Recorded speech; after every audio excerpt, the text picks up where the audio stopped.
Early career researchers are scientists or scholars who are in the early stages of their career, and they typically just finish their PhD or are in the first research position. They play a vital role in the climate change debate. Because we are emerging scientists, we bring this new, fresh perspective and innovative ideas, and we also have this drive to contribute to this field. We are the future leaders in academia, industry, and policymaking.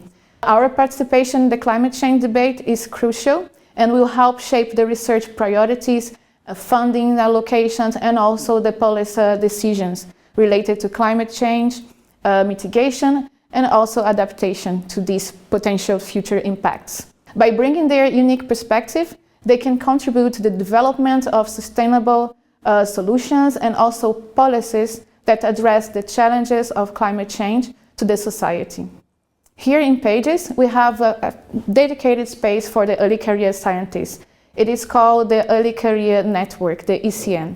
In this network, we can collaborate globally within the students and researchers in paleoscience. And our aim is to increase the visibility and success of these early careers by facilitating their ideas or skills and providing networks, some training, and enhancing their skill through webinar training, promotion, public outreach, and so on. Us, the early career researchers, we commonly face, we all know, all these challenges that include limited resources, funding constraints, and limited opportunities.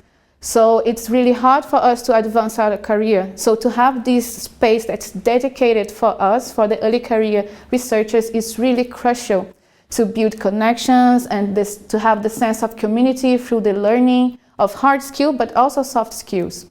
So the more training the ECR gets, the better equipped we are to discuss how our current climate crisis differs from the norm and how we depend on our knowledge of the past to best predict and understand how ecosystems and atmosphere or oceans can react or recalibrate within the rapid changes that we are observing in the chemistry of atmosphere or ocean.